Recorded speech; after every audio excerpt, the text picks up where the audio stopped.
Voilà plusieurs mois qu'une partie de la rue de la Rousselle reste inaccessible.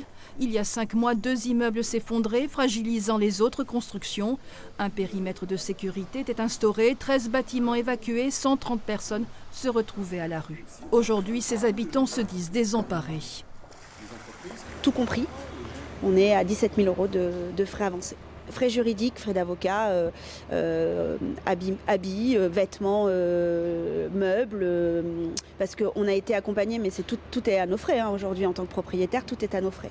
Les victimes déplorent le manque de considération et cette avocate pointe du doigt les responsabilités respectives du syndic d'un des immeubles et de la société d'un marchand de biens de l'autre bâtiment, 2 acteurs qui se renvoient la balle. Quand on lit le dossier a posteriori, une fois que ça s'est effondré, il est évident que ça allait s'effondrer.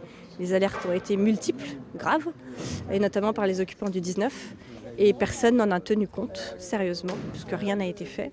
Et que ce qui est arrivé le 21 juin, en réalité, était écrit dans les pièces. Quand on les a sous les yeux, c'est assez frappant.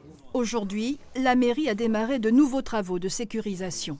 Et actuellement, il y a des procédures judiciaires en cours. C'est la raison pour laquelle, pendant longtemps, ne serait-ce que l'enlèvement des gravats a été totalement bloqué. Une solution a été trouvée, c'est que cet enlèvement des gravats va se faire avec une surveillance, c'est-à-dire il va être filmé en permanence dans un but de conservation des preuves. Cette deuxième phase de déblaiement sur la partie publique devrait s'achever mi-décembre.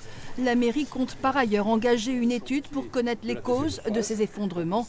Aucune date de retour dans les immeubles n'est prévue.